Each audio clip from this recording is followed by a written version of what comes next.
8 ชั่วโมงหรือบ่เดี๋ยวนี้ชั่วโมง10 ชั่วโมง 20ถึงบ่ถึงชั่วโมง10กว่าคือจังเฮาว่าน่ะเอเอเฮาเป็นพระเนาะเฮาเป็นพระเฮาบ่มีพี่น้องนะเป็นหยังก็จังว่าจังซั่นก็คือจังเฮาว่าเฮาเคยเว้าในคลิปนึงตายแล้วไปไสกันตายเห็นภาพตายเห็นผลตายเห็นคนเป็นพิจารณาแบบใดเฮ็ดแบบใดเฮาเคยเว้าแล้วเทื่อนึงแล้วนะคือจังเฮาตายจากเพศคฤหัสถ์มาแล้วตายจากเพศคฤหัสถ์มาแล้วมาเป็นพระอันบ่ล่ะมาเป็นพระอยู่ในพุทธศาสนาอันบ่ล่ะคือเฮาตายจากเครือญาติตายจากญาติพี่น้องตายจากพ่อจากแม่จากลูกจากหลานนั่นเฮาตายมาแล้ว แต่เฮาบ่ตายอยู่ในบ้านเฮาบ่ตายอยู่ไกลบ้านคือเฮาหนีไปอยู่หม้องอื่นเลยนะหนีไปตายอยู่หม้องอื่น มันถึงสิได้เห็นบุญได้เห็นบาปของเจ้าของที่กว่าที่สร้างขึ้นมานะเป็นหยังเฮาจังว่าจังซั่นก็คือถ้าเฮาหนีมาอยู่หม้องอื่นหม้องที่ว่าเฮาก็บ่ฮู้จักผู้ใดผู้ใดก็บ่ฮู้จักเฮานี่มันสิได้เห็นตอนนี้แหละบุญบาปมันสิค่อยพุดขึ้นมาให้เฮาเห็นน่ะนะมันสิค่อยพุดขึ้นมาให้เฮาเห็นดอกเป็นจังซั่นแล้วเฮาตายแบบที่ว่ายังสภาพจิตนี่ยังคล้องธาตุขันธ์ร่างกายนี่อยู่เฮาก็สามารถเห็นคนเป็นเห็นพ่อแม่เห็นเครือญาติเห็น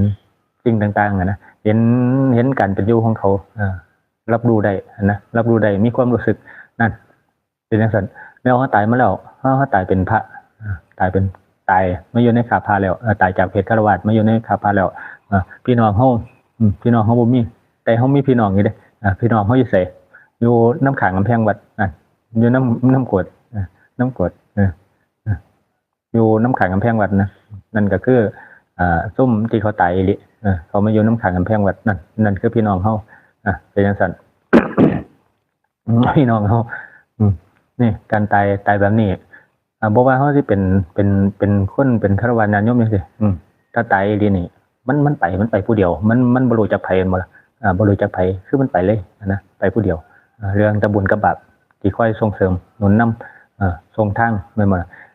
นี่ที่เฮาเปรียบให้เบิ่งคือเฮาตายแล้วตายจากเพศคฤหัสถ์ตายแล้วเฮาตายแบบที่ว่ามาอยู่แบบที่ว่าหม้องที่บ่มีผู้ใดฮู้จักเฮาแล้วก็เฮาก็บ่ฮู้จักไผก็คือตายแบบอีหลีนะตายอีหลีนะแล้วมันก็ได้เห็นซึ่งทุกข์ได้เห็นซึ่งทุกข์ได้เห็นถึงบุญได้เห็นถึงบาปที่เจ้าของมีนั่นมันเห็นหมดนะแล้วการทำบุญทำทานคือกันการทำบุญทำทานของเครือญาติพี่น้องนี่พ่อแม่ลูกหลานญาติพี่น้องนี่เฮาสิได้เห็นบางสกุลเขาเรียกให้หาให้เฮาบ่นั่นไอ้คำว่าบางสกุลเฮาเปรียบง่ายๆนั่นก็คือว่าเขาสิมาเยี่ยมมายามบ่เขาสิเอานั่นเอานี่มาฝากเขาสิเอานั่นมานี่มาถวายบ่นั่นมันสิได้เห็นนี่แหละปีนึงเขาสิมาจักเทื่อปีนึงเขาสิให้จักเทื่อปีนึงเขาสิเอามาถวายจักเทื่ออันนี้บ่แม่นว่าเฮาถามหาไอ้รักสักการะได้อันนี้คือเฮาเปรียบให้ฟังนะเปรียบให้ฟังซึ่งบางสกุลของคนตายอีหลีนั่นมันเป็นจังซั่นนั่นแหละปีนึงนี่คฤหัสถ์นั้นไอ้เครือญาติพี่น้องเครือญาติพี่น้องพ่อแม่ลูกหลานของเฮานี่เขาสิเฮ็ดบางสกุลให้เฮาจักเทื่อเขาสิเอานั่นเอานี่มาถวายเฮาบ่เขาสินำมาหาบ่เขาสิคิดฮอดเฮาบ่นั่นเป็นจังซั่นแต่ว่าส่วนมากนี่การตายแบบเฮานี่มีแต่จังบางคนจังซี่มีแต่จุดธูปขวาโอ้ยขอนั่นขอนี่เนี่ยไปจังซั่นดิจุดธูปขวาจุดธูปขวาเป็นจังซั่นนั่นคือเฮาตายแล้วนะแต่เฮายังเห็นคนที่เขายังมีชีวิตอยู่ก็คือเห็นเครือญาติเห็นเครือญาติแต่เฮาบ่ไปยึดติดบ่ไปสร้างความสัมพันธ์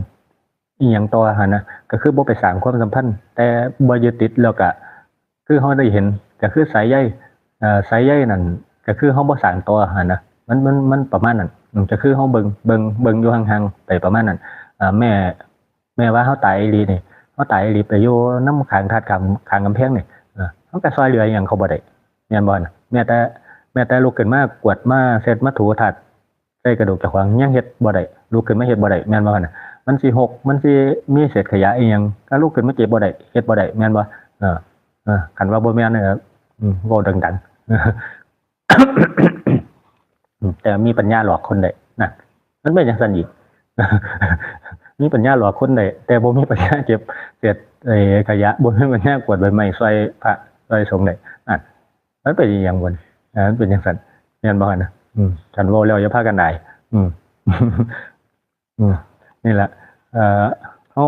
ตายอยากเป็นฆราวาสมาแล้วเฮาตายอยากเป็นฆราวาสมาแล้วเฮาเป็นพระบ่ล่ะพี่น้องเฮานั่นก็อยู่นำข้างกำแพงวัดนั่นแหละผู้ใดตายเข้ามาเป็นพี่น้องเฮาหมด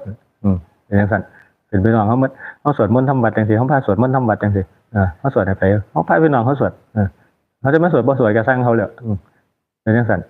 เฮาพาพี่น้องเฮาสวดมนต์แผ่เมตตาแผ่เมตตาให้เขาพาเขาสวดมนต์ทำวัดแผ่เมตตาให้เขาเฮ็ดอยู่จังซี่ซุมื้อนั่นบ่ต้องเดี๋ยวพี่น้องเฮาก็มันก็ฮักเขาเองเป็นจังซั่น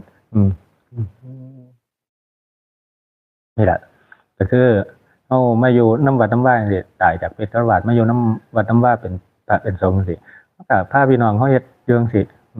สิมาเฮ็ดบ่เฮ็ดก็สร้างหัวมันเฮ็ดบ่เฮ็ดก็สร้างหัวมันนะเฮาพาเฮ็ดอยู่จังซี่ล่ะพาเฮ็ดอยู่จังซี่นั่นแผ่เมตตาให้พาสวดมนต์ทำวัดสวดธรรมจักรตอนนั้นตอนนี้ก็คือพาเฮ็ดอยู่จังซี่นะเฮ็ดให้อยู่จังซี่นะแผ่เมตตาน้ำอุทิศให้อยู่จังซี่นี่การตายแบบนี้มันเกิดประโยชน์ต่อมันเห็นประโยชน์คือมันเห็นทุกอย่างเห็นทุกอย่างนี่เฮาถึงบอกว่าตายแล้วไปไสนี่ถ้าเฮาเว้านี่มันเว้าอีหลีมันเป็นชั่วโมงพุ่นเด้เฮาขยายเอาสิ่งนั้นสิ่งนี้มาเปรียบเทียบให้ฟังให้เห็นภาพไปเลยนะให้เห็นภาพก็คือคือจังว่าน่ะธรรมะมันเป็นสัจธรรมคือความจริงคือเฮาเว้าให้เห็นภาพให้เห็นความจริงเป็นจริงไปเลยนะเว้าให้เห็นความเป็นจริงไปเลยนะแต่รับได้บ่แค่นั้นเองผู้ฟังนี่สิรับได้บ่แค่นั้นเองนั่นมันเป็นจังซั่นเอามื้อนี้ก็สวยแน่แล้วเอาซ้ำนี้เพราะว่า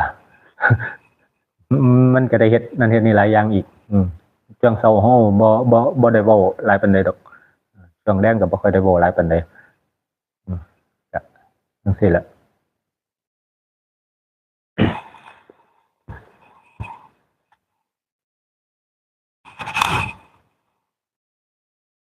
อะระหังสัมมาสัมพุทโธภะคะวาพุทธังภะคะวันตังอะภิวาเทมิ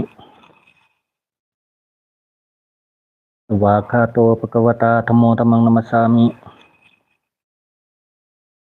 โอปฏิปันโนภะคะวะโตสาวกสังโฆสังฆังนามามิ